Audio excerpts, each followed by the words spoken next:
Welcome to the Runners World podcast with me, Rick Pearson. And me, Ben Hobson. Today we're talking about running's biggest cheats in the company of a runner and historian, Sam Edwards. Whew. Juicy subject, mate. Incredibly juicy. It's a great list. We obviously caveat this whole episode by saying we've gone for confirmed cases of cheating. Cheats. Yeah. Confirmed cheats in the running world, because there is an abundance of speculation constantly about most professional athletes, I'd say, in some varying degree. For legal reasons, although for legal reasons only. Yeah. And obviously, that sometimes, of course, there's no smoke without fire. We absolutely agree, but we can't just start taking on the world of proposed cheats. So we've gone for people who have been caught cheating, and most importantly, Rick, we want to kind of give a bit of background and a bit of levity, perhaps, to the reason why these people cheated, so, yeah, we and the give and the significance. Context, right? Yeah, definitely some context and some discussion around these people and the times they cheated, and when they cheated, and why that was important, and also why these events were important to running as a whole. Yeah. Absolutely, so, yeah. It's not just a kind of a roast. We're not here of cheaters. It's kind of looking a little bit at some of the reasons behind it, and also, interestingly, is cheating always wrong? Because there's certainly one name on this list where you'd say the cheater was probably in the right. Ooh. Exactly. So yeah, we wanted to. We don't just want to start a witch hunt. I mean, we're not here for that. No, we're not here for that. But it's good. And I'm sure you can have your own names that you'd like to add to the list. So you can let us know at podcast@runnersworld.co.uk. Shall we get on our guest of the week? Yes, let's do it. Guest of the week, here in the studio. Guest of the week, sometimes on the phone. Could be an athlete, could be a physio, or a complete unknown. Our guest this week is a historian, writer and runner. He combines these loves at his website, runninghistorian.com, and is with us today to look back at running's biggest cheats. So Sam Edwards, welcome to the Runners World podcast. Thank you very much for having me. Looking forward to talking about this. Yeah, juicy subject this one. Me and Ben have been looking forward to it. We're like, running's biggest cheats. That would be a good one. Name and shame. And I think we were saying this. We've got a list of what we're talking about as confirmed cheats. These are people who have actually been found of wrongdoing rather than a kind of supposed or alleged cheats. A list that we can't go into for legal reasons. But so this is. Well, it's also so extensive. It's such an extensive list. The allegation list is huge, so we can't. The podcast will be the biggest one we've ever done. So we'll just stick to those who have been confirmed. So I asked you to put together a kind of short list of names, Sam. So do you want to hit us with the first person on that list? Yeah, well, I reckon there are a few different ways we might kind of go through an order here, but I guess as good a place as any to start is to go back in time and go back to the first one in terms of chronology, in terms of time, and that takes us back to 1904 and a guy called Fred Laws, who is a marathon runner at that point in time when marathons are becoming a bit of a craze. It's kind of the first era of so-called marathon mania, and he cheats on a marathon. So yeah, this is our first guy, Fred Laws. And how did he go about cheating this? Because there's loads of different ways of cheating at a marathon, isn't there? Probably we'll cover some of those off. But what was his particular sin? Well, it's a really interesting one because it's really kind of indicative of the moment. You think where we are, 1904, and this is the age and beginning of the automobile, of the car. And so he runs a bit of the race and then looks like gets in a car because he gets exhausted at about mile 9. Gets into a car with his manager, who then drives him to close to the end, and then he decides actually he does want to finish, and gets out and then finishes the run and kind of takes the plaudits, takes the praise as he crosses the winner's line. But very quickly, questions start to be asked about did he actually cross the line? But this was at the Olympics. Yeah, this is 1904. This is the Olympics in I think it was St. Louis in the United States. This is a high profile thing. Because in the early days of the Olympics as well, if you think the Olympics in the modern era come back in, was it the 1890s, 1897, I think it's the first modern Olympics. And so we're right there at the kind of the birth of the Olympics, and here's Fred Laws running the marathon, crossing the line, but not doing the whole race. And it's a fascinating one as well, because the other people that are in the race, the other contenders, and in fact the guy that then gets the result, gets the first, a guy called Thomas Hicks. There are a whole bunch of questions around him in this race as well, with its that he only probably gets across the line because he gets some help around the course, that his coach doses him up with strychnine because this is what athletes, both runners and cyclists, are using at this point in time. So it's a fascinating case. Cheating's been around for ages, isn't it? Because I don't think we've got kind of pedestrians on this list, but the stories of cheating in kind of Victoria era long distance walking it's amazing. It would put to shame a lot of other people, sort of modern day cheats. Some of the stuff that going on, like it was kind of something like people setting people's hair on fire and like there is a film waiting to be made about this. It would be good. No, I was just going to say, you're absolutely right. That kind of era of pedestrianism in the 19th century, kind of sporting contests, there's a brutality to them at this point in time. And ditto with things like the Tour de France as well. Yeah. I think this is it. Like, also within the modern era, the perception of what is cheating has become so hard and fast. Whereas in these early events, as you mentioned, the Tour de France and things like that, it was the endeavour to finish was kind of like what all things were allowed. It was kind of like people were pulling over and drinking brandy in shops and having amphetamine as much as they wanted. And there's this huge part and parcel. It's absolutely fine because they're all doing something very extreme. You're absolutely right. Especially when you look at sort of end of the 19th, early 20th century, what is cheating, and to what extent, inverted commas, substances can be used to support performance. That's still being figured out. It's still being discussed and debated. Right, hit us with the next one on the list then, Sam. Who's next? Well, if we go chronologically then, so we started there 1904 with Fred Laws. Let's go into the kind of the post-World War II era. And the next person I want to talk about, this is a slightly trickier individual, because on one level, you and I think would say this ain't no cheat. This is a legitimate athlete doing what is right and proper. But in the context of when this person is running and racing, there are a whole bunch of question marks around the races he's involved in. And some people at the time, he's an illegal athlete. He shouldn't be doing these things. So the person I'm thinking of is a guy called John Tarrant, who is a fascinating individual. And if you're interested, then I thoroughly recommend the awesome book by Bill Jones titled The Ghost Runner. This is the name by which he's known, The Ghost Runner. So John Tarrant is a working class boy from London originally, but then moves north and does his racing in part for the Salford Harriers. But he becomes a kind of a core celeb in the post-World War II era, in the 1950s into the 1960s, because he races when he shouldn't be. He races when he's not allowed to, and he's not allowed to race because as a young man, he technically at one point in time takes, 16, 17 pounds for boxing as a pro boxer. And because he's boxed for money, the athletic authorities then say, well, you can't race as an amateur. And so it draws out all of this kind of big sort of post-war discussion about professionalism and amateurism. And he's this kind of figure that's caught up in it as he's trying to race. He's a marathoner, but UK authorities consistently tell him he shouldn't be allowed to. His story is a fascinating one because you have someone, as you say, like in a sort of very incredibly stringent rules of the time.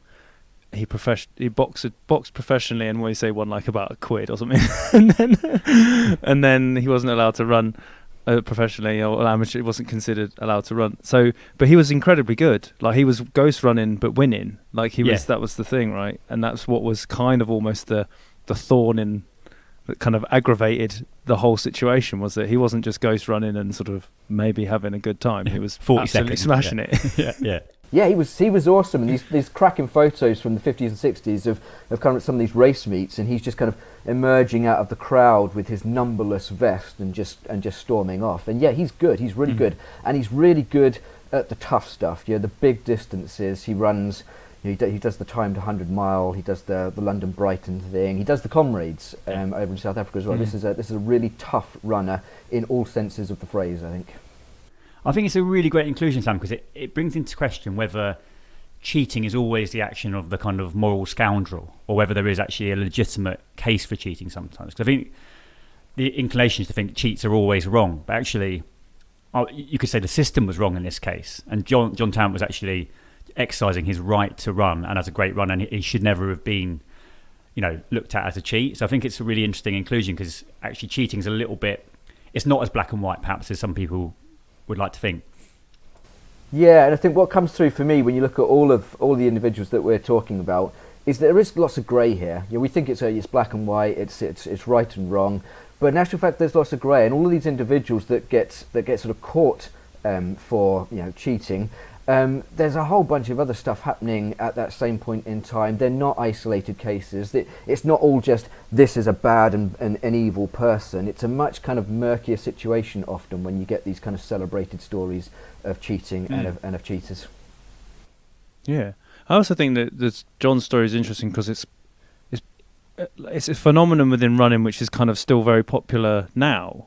Like, people ghost run events regularly, and I think perhaps more in a modern era that's like frowned upon so dramatically because of people, the cost of entering a race, or the resources that go into races and people having to pay all their money, and there's only a certain amount of like spots and all this sort of stuff. So there's, rightly so, people are, their noses are slightly put out of place by people doing it, but at the same time it's been part of like the sport. There's a history of that sort of style of running. There is that kind of subterranean, a little bit sort of illicit, doing it when you're not quite supposed to, but doing it nonetheless. Yeah, there's a kind of rich history of that, and Tarrant there in the 1950s, 60s, doing his thing in the big races, big distance stuff in the UK and beyond. Just kind of it draws that out. It's still a very contemporary issue in that sense. It's a good point, actually, because you think obviously Boston is famous for Catherine Switzer officially running the marathon, but the year before, Bobby Gibb was a kind of ghost runner there, and trying to sort of further the female cause for distance running. Again, you could say that's cheating in some aspects, but what was wrong was the patriarchy of the time, not Bobby Gibb wanting to run a marathon. So yeah, the grey area stuff is interesting, and there's much more of it in this than I'd thought, actually. What's number 3 then? Where do we go next? Number 3. Well, let's get a little bit closer to the modern. Let's get into the 70s and 80s, and let's go Rosie Ruehr's 1980 with the Boston Marathon. The Boston Marathon, of course, the original big city marathon. It has its first running in the early 20th century, and by 1980, this is a big thing. This is a big deal.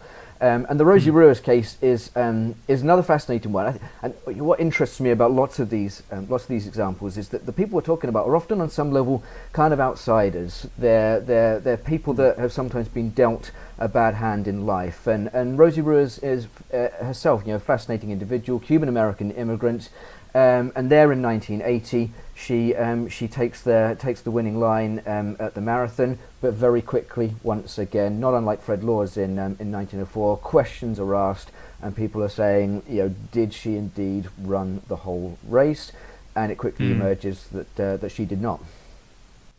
And she kind of jumped in really late on, right? It was kind of the last mile or something, and one of the reasons for suspicion was she wasn't really in a sweat. She didn't look like she'd run a very long distance. So there were some quite obvious physical signs there that cheating might have happened. It's exactly that. Yes, she seems to have entered the race probably in the last half mile or so, just kind of emerging out of the crowd of spectators, and that's why people ask those questions quite quickly about, does this person look like they've just run 26.3 miles? Maybe not in this particular instance. Yeah, it's an intriguing case, this one. Yeah, that is very interesting. You kind of think that people, if they were going to cheat, I mean, I'm not to say that but it displays elements of either it was last minute decision or just poor planning. But I don't really understand. Like, if you're going to cheat, I feel like all these cases where people have found out, there was the case of the two twins cheating. I can't remember what the race or anything. I'll have to I'll put some notes in the show or whatever it is. But anyway, I think we may be coming to it at some point. Oh, great. Okay, great. Well, then I'll skip over that bit. But you kind of that was my example of perhaps foresight and good cheating, like as in smart cheating. But everyone else, a lot of other cheats just seem it's either spontaneous or ill planned or something. But there's not a lot of smarts being played when there's all these cheats. Yeah, and the Rosie Ruehr's case, it does kind of get you thinking, what's at work here? What is she trying to do and trying to achieve? I mean, there were some question marks over her involvement in the New York Marathon a year earlier, which then gets her into the Boston. So on one level, you could say there's a pattern here. There's a pattern of behaviour of kind of you're doing something like this. But then you also think, why would you appear half mile from the end to take the winning line when questions are going to be asked very, very quickly? And so one way to maybe think about this is that this is a bit of poor planning, and she's intending to finish or look like she's finished, but not necessarily intending to win. And the poor planning is that, oh damn, I've done this and I've won, and now the cameras are on me, and what do I do now? Right, I see. It's an interesting one because and this isn't based on any fact, and I may be wrong here, but there's some part of me imagines that there are more male sporting cheats than there are female cheats. Or there might be something in the male psyche that maybe slightly encourages this sort of like, maybe it's ego gone mad or something. I think with drug taking, it's a little different. We're talking very much in sort of professional sport, and the same pressures for doing that might be existing across genders. But I'm not sure it is true that this kind of cheating is more male, but I wouldn't be surprised if it is. Yeah, I think it's an interesting question. To what extent is there a gendered quality to this? Are men more susceptible to do so? I think it's a really tricky one, especially because the very nature of the races that we're talking about here, due to misogyny and sexism, were heavily male dominated for a good quota of time. Sure. So it's difficult to get a sense of of what exactly is the situation. All right, next one. I hope I haven't ruined it with my little rambles halfway through. Spoilers. No, you haven't. And I guess we've spoken about forms of cheating and types of cheating linked to distance events, and marathoning and beyond that as well. Into the 1980s, though, we're into the Cold War era. We're into the era of illicit substance use in various sports. And it takes us to the Seoul Games of 1988, and of course the so-called inverted commas dirtiest race in history, with Ben Johnson, the Canadian sprinter, taking the gold medal. But very quickly, again, questions asked about his performance. And this is a fascinating one because it does draw out not just this isn't just about Ben Johnson himself. This is something maybe about sprinting in the 1980s. Which doesn't come across well after the Seoul Games. No, we are now very much into the era where cheating has become much more disciplined and methodical, and the sort of, I think, as I mentioned, like the early years of just basically putting stuff into your body kind of willy-nilly and guessing what might happen and hopefully it will do well. This is all doctor-led probably, and it's very prescribed cheating, and we're into proper doping now, and the legacy of that continues. So I think that's why the Ben Johnson one is such a significant part of athletics and also sort of sport in a wider sense. It's a good point though about he's a little bit like not a scapegoat for cheating in that era, but you say like the dirtiest race history, and I'm not sure how many of the athletes in the start line were ultimately found to be cheating at some point in their career, but it was the vast majority.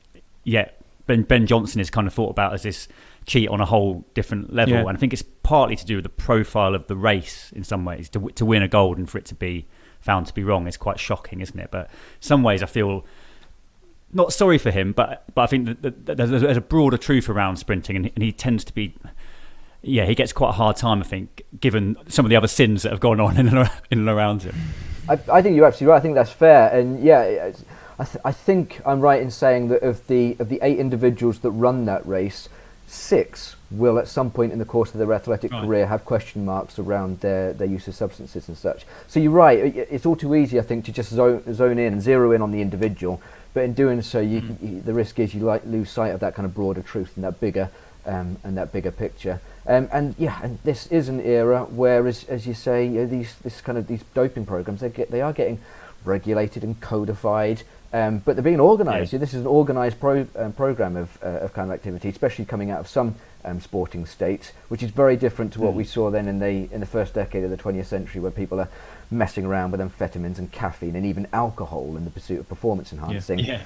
We're into something different now in the 1980s. Yeah. Do you think that maybe this is the turning point when I was talking about sort of doping and all means necessary, and it was kind of seen as okay?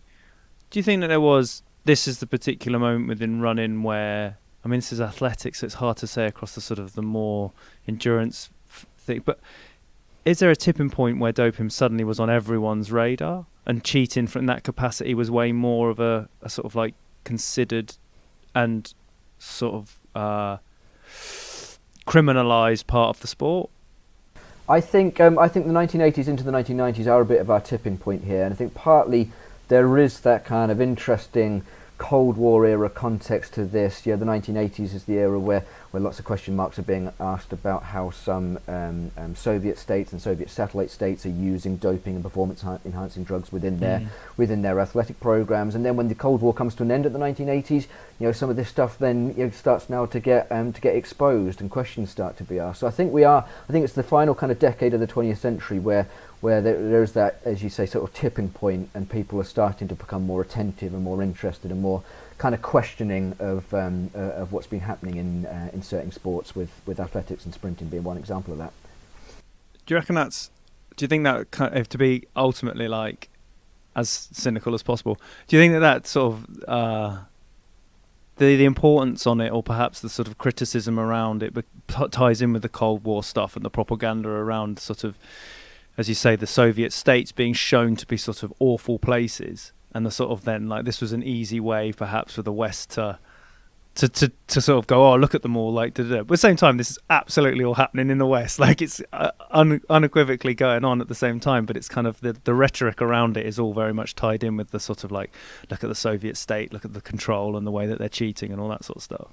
Yeah, I think there is that kind of us and them quality to it at times, and yet at the same time, if it's not officially state sponsored in quite the same way in the West, then it's nonetheless there, as we see in the 1988 Olympic final, the sprint final. This is the Runner's World podcast. All right, so what's the next one on the list then, Sam? Let's go back to the distance stuff. Let's go back to distance running, and let's go to the Comrades Marathon in South Africa in 1999. And this is the one where that we hinted at earlier, where two twins are involved in the Comrades race, and this gets relatively quickly exposed. But it's Sergio and Fika Motsoeneg, I think is the pronunciation there, but Sergio and Fika. Right to me. Yeah, Sergio and Fika Motsoeneg. And these are both good runners. These are both good runners. Sergio is a good runner.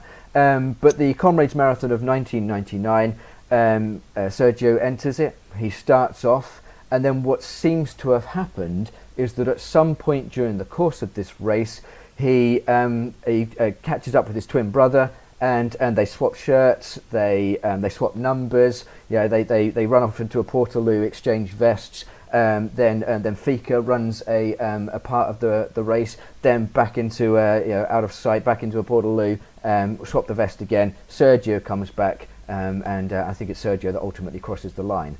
The thing here, though, is that it's photojournalism and photography which exposes what's happened here, because an intrepid journalist in South Africa, looking at some photos of what he thought was Sergio, actually what starts to emerge is that there are probably two different people here, because they're wearing their watches on different wrists at different points in the race, because one of them has a scar on his left shin, and then at some points in the race that scar seems to disappear and no longer be present. So it's one of those fascinating ones again, because it draws out how are these people caught. It's with Rosie Ruiz, it's where's she come from. I didn't see her for the first 26 miles of this race, and suddenly she's there. For these two brothers, Sergio and Fika, it's photography. It's the fact that the camera witnesses these things definitely by the end of the 20th century. If there was a sort of award for most audacious form of cheating, it's this one, isn't it? It's got imagination, it's got drama, and it almost works, right? It's almost genius. There's a kind of it's inventive. You have to give it to them. Yeah. Also, again, it sort of just also really highlights that. Obviously, that the photography was the thing that caught them. So, how is people prior to the photography being part and parcel of races, like how many people were doing that? How many people were not even having a twin, but like just swapping with someone who looked a bit like them and getting away with it? Do you know what I mean? It kind of like, if they're the first people to be caught doing that, then I reckon that must have been a tried and tested method throughout the years. You would have thought so, wouldn't you? In the age before microchips and before all that kind of stuff, before photographs capture these moments, it raises that question of just how much of this is going on. And of course, even now, I think there's a guy in the States who dedicates a fair quota of his time to working his way through marathon results to track down whether this stuff is still happening. I forgot about this. Yeah, that's right. Yeah, he's like really dedicated to it, right? It's like a full-time job on this for him. Yeah. Yeah, and you know there's. So this brings up a whole other thing, because obviously technology plays a huge role. You've got chip times and things like that, which is the main sort of indicator of people's performances in races. Everyone now, most major races, or not even major races, but most races in some form have a timing system, and that means that you've got a wealth of, if you're tracking, I can't remember the guy's name, if you're tracking an individual's performance, you're going to likely be able to see numerous races and numerous performances, and then you can sort of like create a profile of how they race and see any anomalies and do it that way. But the bigger issue with this, I think, is that you've got, in amateur racing, people being called out for cheating, but in an era where the result of being called out for cheating has ultimately, I mean, it has resulted in people taking their own lives because of the backlash they've faced from being called out as cheats. And we're talking about people who finish 50th in a race rather than 300th. It's not like they're winning. It's kind of that's the level of cheating, but there's now this sort of like a overarching witch hunt element of running and all that sort of stuff with the cheating.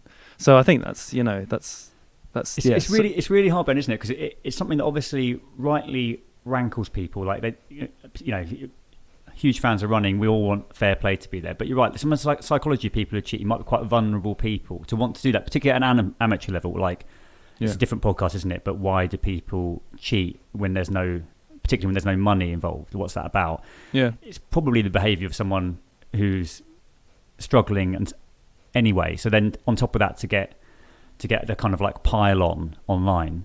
I think we do need to have a little bit more sympathy and compassion towards some people who cheat, because I think it isn't, it's coming from a place of like, it's not black and white, cry for help almost. There's this huge grey area of why people do it.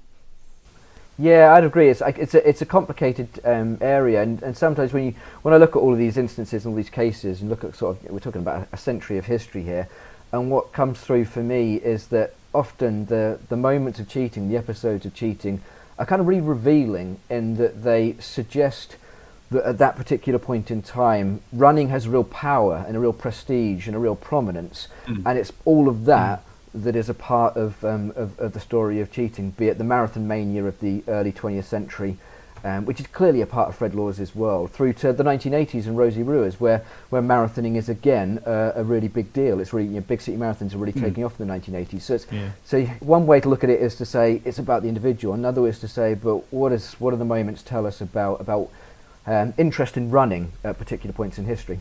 Yeah, no, totally. What's the where are we on the list then? So we're into the 90s, aren't we? Let's head into the 21st century then. Back to sprinting now.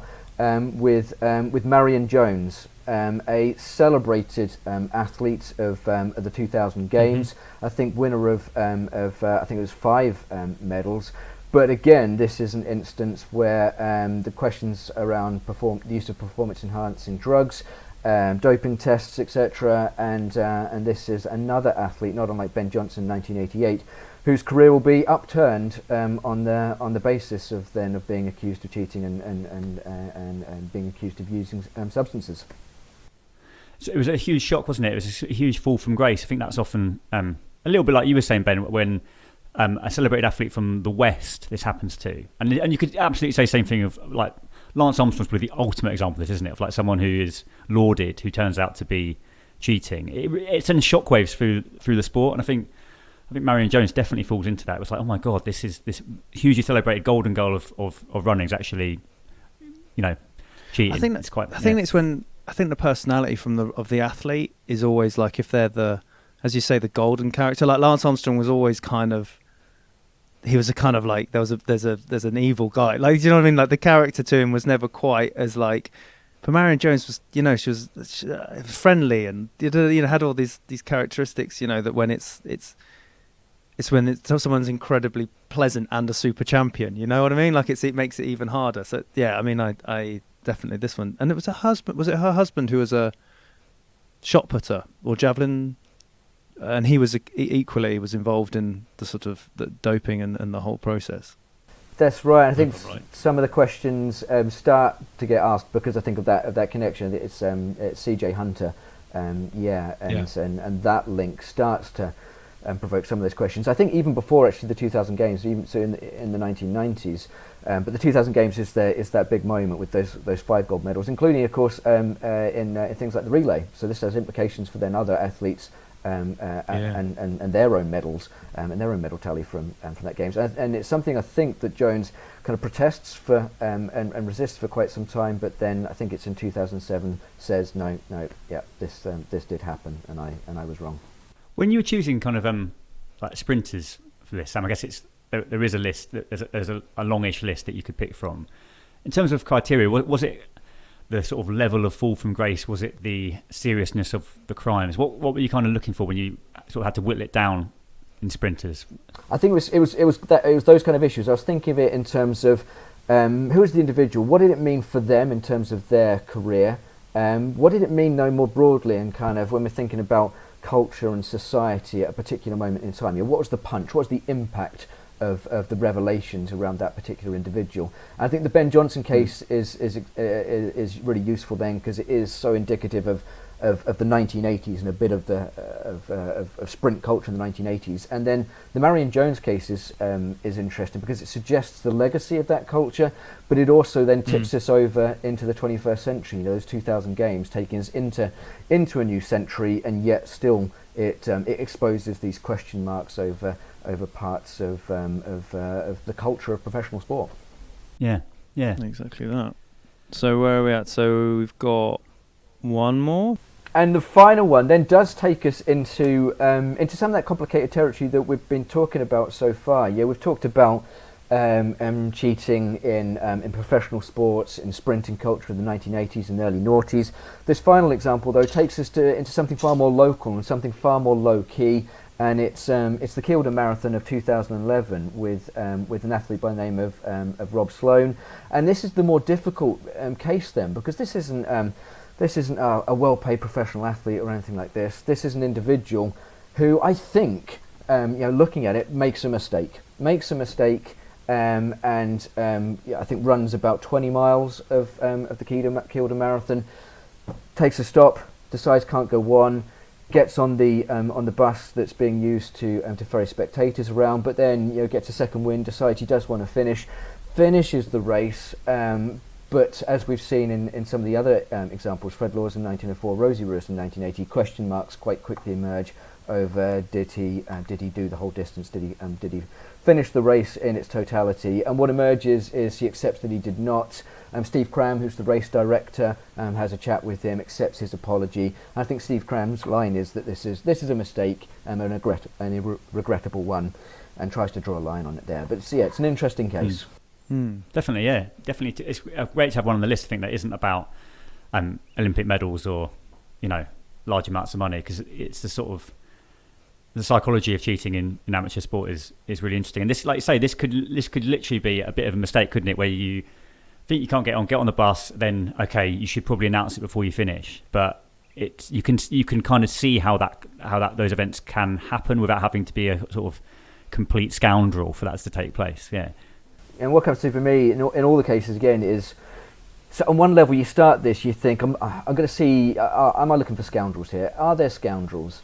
And maybe there are, and in some instances, yeah, sure. But often what comes through to me are just sort of human beings that sometimes make bad decisions or do things that are maybe a little bit questionable, and it sort of exposes and reveals underlying humanity, and it's all too easy to cast the aspersion, to throw the stone, but maybe it's more complicated often than might first seem the case. Yeah, definitely. I just remembered about it's a great list. Great list. Really enjoyed that. And it made me think of Robert Young as well. Rob Young. Yeah. Going across America, that one as well, which really, that was one of those ones that seemed to captured everyone.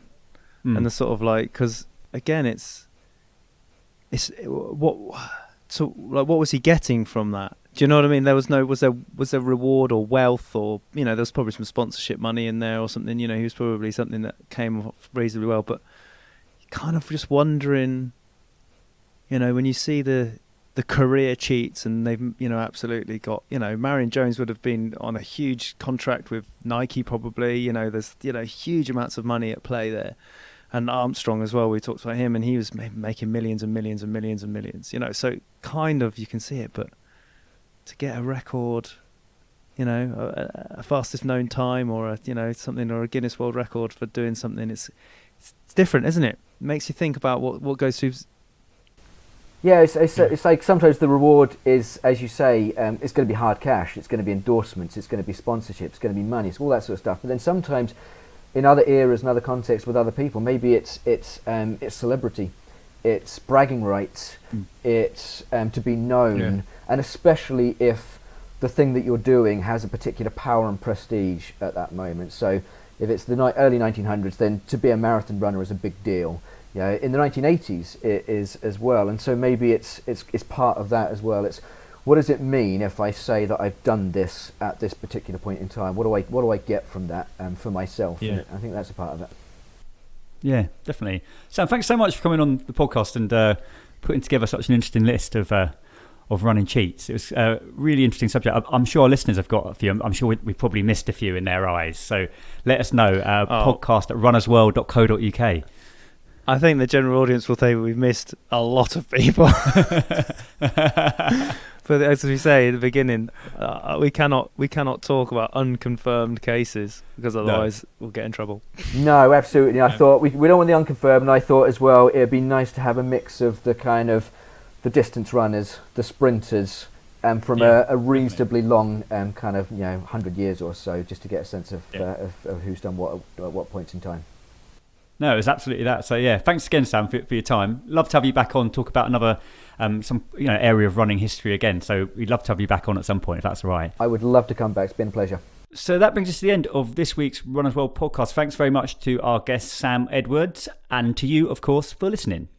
You can subscribe to Runners World magazine for a whole year, Rick, and it just costs you £41.99. So look, it's Christmas is around the corner. You've got someone in your life who you love. They love running. Here's a deal. Get them a subscription to Runners World for Christmas, and just watch their happy little faces on Christmas Day when you give them that little note that says, congratulations, here's a magazine that you'll really love. I mean, who could want more? So do that. That's on the internet, hurstmagazines.co.uk/runnersworldpodcast. Scroll down, you'll find the deals. Thank you for listening. Please subscribe if you haven't already. That's the best thing you can possibly do. And you'll hear from us again next week. Keep it clean. Yeah? No cheating out there, guys. In the meantime.